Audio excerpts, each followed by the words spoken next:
If your lower back stiffens the moment you stand up after sitting, if your hips ache after watching television for an hour, or if your knees feel strangely weak when you climb the stairs, stop dismissing these as harmless signs of aging. These are not just the small inconveniences people expect after 60. They can be early warning signals from your bones and joints quietly asking for help. Stop dismissing these as normal aging. Every week in imaging departments, seniors come in for x-rays because of mild discomfort. Nothing dramatic, just stiffness, a dull ache in the hip, a back that feels tired after sitting too long. Many of them say the same thing before the scan even begins. They say, "It's probably just old age." But when their x-ray appears on the screen, we sometimes see something very different. When we see the early thinning of bone structures in the hips, we see small compression changes beginning in the spine. We see joint spaces narrowing in ways that suggest the bones have been under silent stress for years. These changes rarely begin with severe pain. They begin quietly, while the person still feels mostly normal. These aren't just the aches of a body growing older.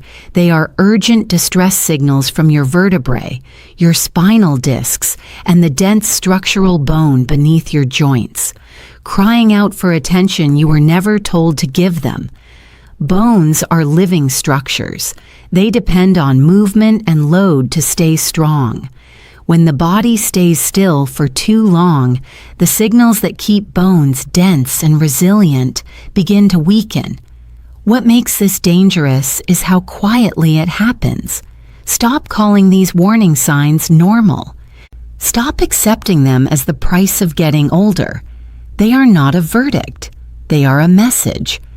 And in my experience as a radiographer, the seniors who act on that message early, before the imaging shows irreversible change, are the ones who keep their independence, their mobility, and their quality of life. So stay with me, because what I'm about to show you is exactly what we see on those scans. And what you can still do about it. You get up from your chair after a long afternoon. Maybe you've been watching television, sitting at your desk, or just resting. And the moment you stand, you feel it. That deep, locked stiffness across your lower back. A dull ache pressing into both hips. Your spine takes a few seconds to straighten, like it needs a moment to remember how. You shake it off. You stretch a little. And you tell yourself it will pass. And it does, until the next time you sit for too long, and the time after that. You've been to your doctor. You've described the stiffness, the aching, the way your back seems to tighten like a vice after an hour in your favorite chair. You've heard the words degenerative changes, age-related wear, reduced disc height, and you've probably been told some version of this. It's normal for your age. Stay active. Take something for the pain when it gets bad. Here's the thing. In many cases, that is not the complete picture, and it is certainly not the picture I see from my side of the imaging room, because I'm a radiographer. I am the person who takes those x-rays. I'm the one who positions your spine under the beam, processes the images, and watches those films come up on the screen. I see what is actually happening inside the bones, the discs, and the joints of seniors who sit for long hours every day. Not what the pain feels like from the outside, what it looks like from the inside. And what I see, repeatedly, consistently, in scan after scan, is not simply the passive consequence of growing older. It is a specific, recognizable pattern of structural damage. Damage that has a clear cause. Damage that develops silently, long before it becomes severe. and damage that most seniors are never shown, never explained, and never given the chance to act on while there is still time to slow it down. What I'm going to share with you today is exactly what that pattern looks like on imaging, and why the chair you sit in every single day may be doing far more harm to your skeleton than anyone has told you. My name is Dr. Ivy Ellington. I am radiologist with years of experience in musculoskeletal and spinal imaging. For the past years, I have worked exclusively in a senior imaging unit, which means the vast majority of patients whose X-rays, bone density scans, and spinal MRIs cross my screen every single day are adults over the age of 60. In my department, I see men who were builders, mechanics, farmers, people who spent decades doing hard physical work, now sitting for 8, 10, sometimes 12 hours a day in retirement. I see women who raised families, ran households, stayed on their feet for most of their lives, who are now largely sedentary and have no idea what that shift is doing to their skeleton. I see active seniors, careful eaters, or people who walk regularly and think they are doing everything right, and whose imaging still shows a pattern of spinal and bone change that quietly accelerated the moment their daily movement dropped below a critical threshold. Over the years, I have learned something that took me a long time to fully accept. The most dangerous damage I see on imaging is almost never the damage that hurts the most. It is the damage that is completely silent, the compression that builds without pain, the bone density loss that registers on a DEXA scan years before a fracture occurs, the disc narrowing that appears on X-ray long before a patient feels anything severe enough to bring them to a doctor. And I have learned something else. Most of my patients are never shown their own images. They are told results in medical language, handed a report, and sent home without ever understanding what is actually happening inside their body, or what is still within their power to change. That ends today. Before we get there, drop a comment with your age and where you are watching me from and tell me about your experience. My goal in this video is to show you exactly what I see on those scans, explain it in plain language, and give you the specific information you need to make decisions about your own skeleton before the imaging shows something we can no longer slow down. Because I understand how it feels to be told your body is changing and not be given the full picture. You deserve more than that. A few years ago, a patient came through my department. His name is Raymond, 71 years old, retired civil engineer, still sharp, still active in his garden, still driving himself to appointments. His GP had referred him for a routine lumbar spine X-ray after he mentioned some stiffness in his lower back. Nothing dramatic, nothing that had stopped him doing anything he wanted to do. When his films came up on my screen, I saw something that made me look twice, not because it was rare, but because of how advanced the changes were in a man who described his symptoms as mild. His lumbar discs were significantly narrowed. His vertebral end plates showed clear sclerotic change, that dense, bright white thickening on X-ray that tells us bone has been under abnormal, sustained mechanical load for a very long time. 2 of his lumbar vertebrae were already showing early osteophyte formation, bony spurs growing at the edges of the joint. The skeleton's attempt to stabilize itself after prolonged structural stress. And when I asked him what a typical day looked like for him, he told me he spent most of it in his armchair, 6, sometimes 7 hours, reading, watching television, doing crosswords. He thought he was resting. He had no idea his skeleton was under attack the entire time.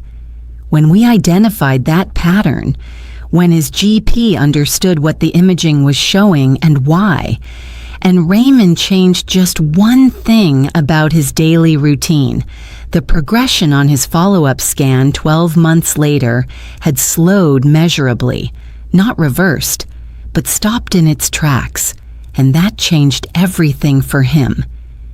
Here's the question I want you to sit with. What was the specific mechanism that was silently destroying Raymond's spinal structure every single day? While he sat completely still, and convinced he was doing his body no harm, and how many seniors across the world are doing the exact same thing right now, in the exact same chair, with the exact same silent damage building on their x-rays, without a single symptom to warn them? To understand the answer, you first need to understand what prolonged sitting actually does to living bone. Sitting is not simply resting.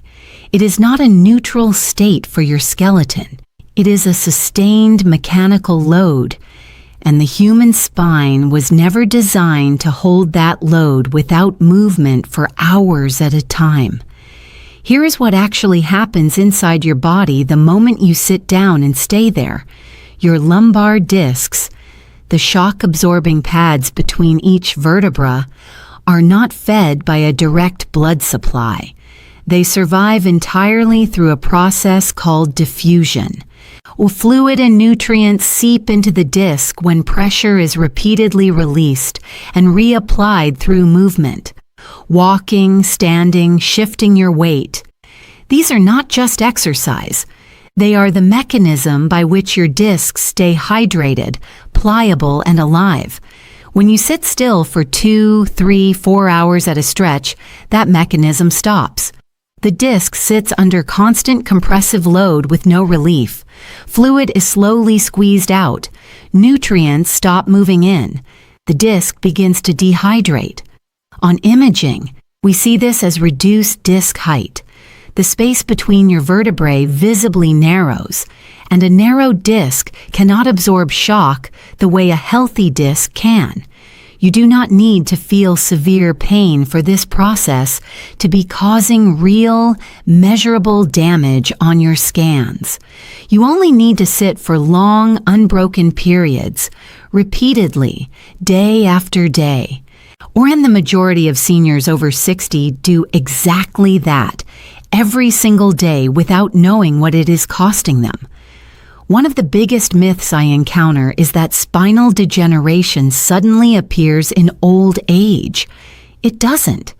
It builds silently, often for 5, 10, sometimes 15 years, while prolonged sitting keeps compressing the discs, stiffening the facet joints, and gradually reducing the bone density in the vertebral bodies that support your entire upper body. And here is the tipping point I need you to understand clearly. Once disc height loss reaches a certain threshold on imaging, once the vertebral end plates begin to show reactive bone change, once the facet joints start to fuse, that structural loss cannot be reversed. It can be slowed, it can be managed, but it cannot be undone. That threshold is not as far away as most people believe, and for some of you watching, the imaging may already be closer to it than you know. Here's how this mechanism actually works. Your bones are not rigid, lifeless structures. They are constantly responding to the forces placed on them every single day. When you walk, stand, climb stairs, or shift your body weight, tiny mechanical signals travel through the skeleton. Those signals tell specialized bone cells that the structure needs to remain strong.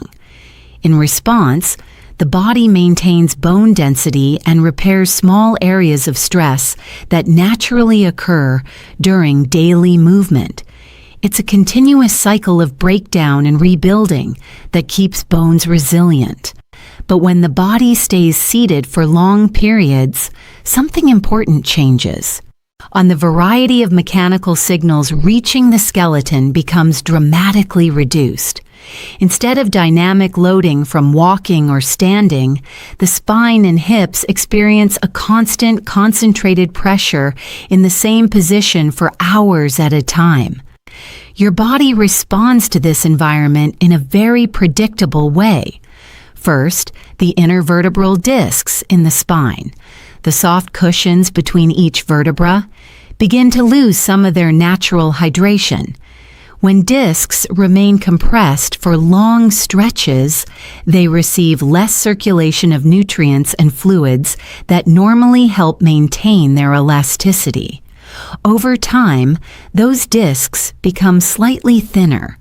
As the cushioning between vertebrae decreases, more of the body's weight transfers directly onto the bones themselves. The vertebrae begin absorbing forces they were not designed to carry continuously. Next, the surrounding joints adapt. In the hips, prolonged sitting keeps the joint in a fixed position for extended periods. Muscles around the hip tighten, while the joint receives less natural movement. Gradually, the distribution of pressure across the joint surfaces can shift. And because this process unfolds slowly, people rarely notice the connection. They simply feel stiffness when they stand up or mild discomfort after sitting for a while. But inside the body, the skeleton is responding to a pattern of reduced movement and repeated compression. Think of it like a building supported by flexible pillars. If the pillars regularly shift and redistribute weight, the structure stays balanced. But if the weight presses on the same points continuously, those areas begin to weaken over time. That's essentially what prolonged sitting can do to the spine and hips. The changes develop gradually, often over many years, which is why they are so often discovered only when imaging reveals the story hidden inside the bones. At this point, we can finally name the villain. It isn't age, it isn't weak genetics, and it isn't some rare disease that only affects a few unlucky people. The real villain behind many of the silent structural changes we see on X-rays is something far more ordinary: prolonged, uninterrupted sitting. Now, here's where most people say, "But I don't sit that much. I get up, I move around, I'm not sedentary." Most of my patients believe that too. That's the problem. The villain here is not obvious. It does not feel like inactivity. It hides inside the most ordinary, comfortable, socially encouraged parts of a senior's daily life. And because it feels like rest, because it feels like exactly what you are supposed to be doing at this stage of life, almost no one questions it. The villain is unbroken sitting, not the total hours. The unbroken hours. Let me walk you through exactly how it accumulates in a typical day. Source 1. The morning chair. Breakfast, the newspaper, the morning news program. For many seniors, the day begins with 60 to 90 minutes seated before the body has had a single opportunity to load the spine through movement. The discs, already compressed overnight in certain sleeping positions, never get their morning rehydration window. Source 2. The transport seat. A car ride to an appointment, a bus trip, an afternoon drive. Even 30 minutes of sustained vehicular sitting applies a vibration load on top of static compression, a combination that research shows accelerates disc fluid loss faster than still sitting alone. Source 3. The afternoon settle. This is the most damaging of all. The post-lunch chair, the television armchair, the comfortable position found at 2 in the afternoon and not changed until 5. 3 unbroken hours during which the lumbar discs are under continuous compressive load with no diffusion cycle, no movement, no relief. When these 3 sources pile up across a single day, you may be accumulating 7, 8, even 9 hours of unbroken spinal compression, and you may feel as though your body has simply aged into this, that the stiffness, the narrowing, the early bone changes on your imaging are inevitable. But your body has not forgotten how to maintain itself. It is simply missing the one input it cannot generate on its own. It is missing movement, specific, timely, deliberate movement, at the intervals your disc biology actually requires. But here is what you can control. And this is the part most seniors are never told. So what neutralizes prolonged compressive loading on the spine? What actually protects the disc, restores the diffusion cycle, and slows the pattern of structural change I see progressing on imaging year after year? The answer is movement, but not the kind most people assume. Now, before you say, I already walk every morning, I already do some stretching, I already stay reasonably active, let me stop you right there. Because here is what most people get completely wrong. They treat movement as a separate event, with something that happens in the morning and then is done. A walk before breakfast, a few stretches before bed, and then they sit for the rest of the day, 6, 7, 8 hours, largely unbroken. And they wonder why their imaging keeps showing progressive change despite the fact that they consider themselves active. That is the mistake. And it is the reason movement hasn't fully protected their spine even when they've genuinely been trying. What your discs actually require is not duration. It is frequency of load release, short regular interruptions to sustained sitting, spaced throughout the day, are biomechanically more protective than a single long walk followed by hours of stillness. This is not opinion, it is what the diffusion mechanism demands. Here is how it works at the cellular level. Every time you stand up, shift your weight or take even a brief walk, you decompress the lumbar disc. Intradiscal pressure drops. The osmotic gradient reverses. Fluid is drawn back into the nucleus. Oxygen and nutrients follow. The disc partially rehydrates. Its height partially restores. The end plates receive a momentary relief from uneven load. Do this once a day and the benefit is minimal. Do this every 30 to 45 minutes throughout your waking hours, and you are fundamentally changing the mechanical environment your discs live in. You are giving the diffusion cycle the rhythm it was designed to operate on. Think of it like charging a battery that drains continuously. One long charge at the beginning of the day does not keep it running by evening. Small, regular top-ups throughout the day do. So that is what frequent movement interruption does for your spine. It keeps the biological charging cycle active when your discs need it most. But here is where most people completely sabotage their results. At this point, many people hear this and immediately think of one of 3 things. The first is, I'm too old to start moving more now. That's a very common belief, but it's not how the body actually works. Bones and joints continue responding to mechanical signals well into advanced age. The goal is not to train like an athlete, it's simply to remind the skeleton that it is still being used. Even gentle, regular movement can help maintain bone strength and joint function. The second reaction people often have is, I already walk once a day, isn't that enough?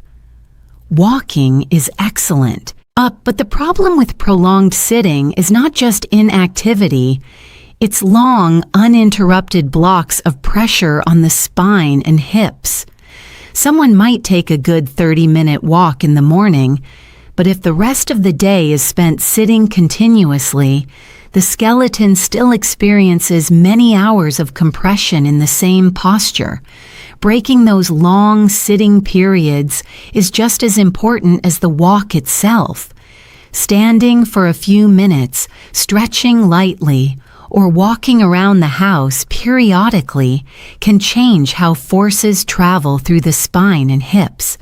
These small interruptions restore the natural movement patterns that bones rely on. The third concern people raise is fear of pain. Some seniors avoid movement because they worry it might make their joints worse. That concern is understandable, especially for people who already have stiffness or mild arthritis. But in most cases, gentle and controlled movement actually protects joints rather than harming them. When joints remain still for long periods, surrounding muscles tighten and circulation slows. Movement brings fresh blood flow, activates stabilizing muscles, and helps distribute load more evenly across the joint surfaces. Of course, any severe or persistent pain should always be evaluated by a healthcare professional. But avoiding movement completely often allows stiffness and weakness to increase. One of the most important things to understand is this: the body does not expect perfection. It responds to consistent signals over time. Small, repeated movements throughout the day can have a much greater impact than occasional bursts of activity. And that's encouraging. Because it means protecting your bones does not require drastic change, just small adjustments in how you move through the day. But before you move to the protocol, let me tell you about George. 74 years old, retired police officer, a man who had spent 30 years on his feet, managing physical situations, staying sharp under pressure. George came to my department not because he was in crisis, but because his daughter had insisted. She had noticed that her father, a man who had once walked 10 kilometers without thinking, was now holding the handrail on his own front steps. George came to me saying, "I just feel like my spine has turned to concrete. I used to move through the world without thinking about it.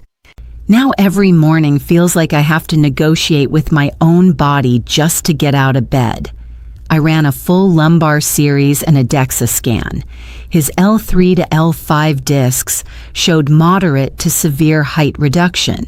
His vertebral bone density had dropped to a T-score of -2.8, well into the osteoporotic range.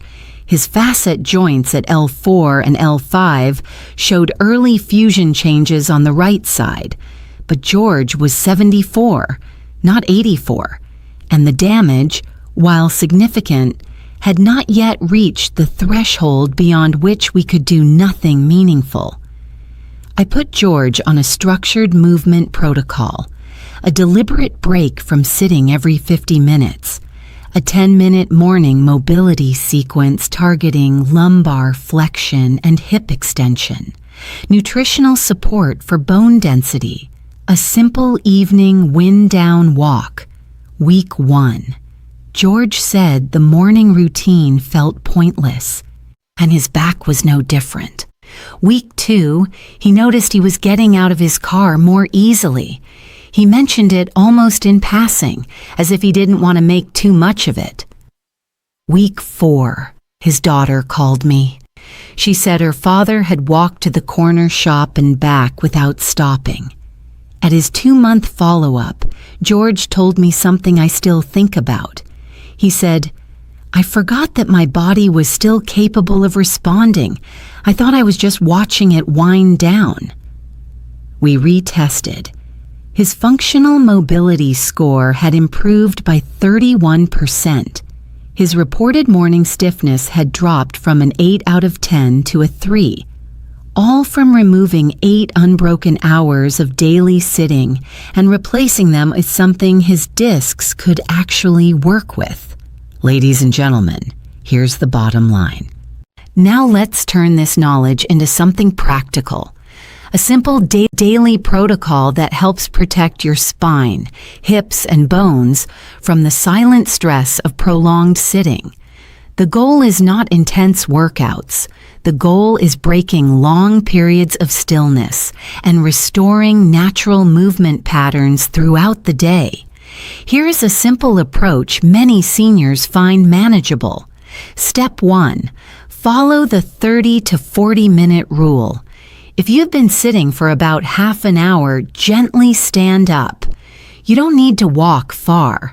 Even standing for a minute or two changes the pressure distribution in the spine and hips. If possible, take a few steps around the room before sitting again. This single habit dramatically reduces continuous compression on the lower spine. Step 2. Add 2 short walks each day. These walks don't need to be long. 10 to 15 minutes is often enough. A walk in the morning and another later in the afternoon introduces healthy mechanical loading to the skeleton, which helps stimulate bone maintenance. Regular walking also activates the muscles that support the spine and hips. Step 3. Reset your posture while sitting. Many people gradually slide forward in chairs or lean heavily on one side without realizing it. Sitting upright with both feet on the floor allows the spine to carry weight more evenly and reduces stress on the lower back. Even small posture adjustments can change how pressure travels through the vertebrae. Step 4.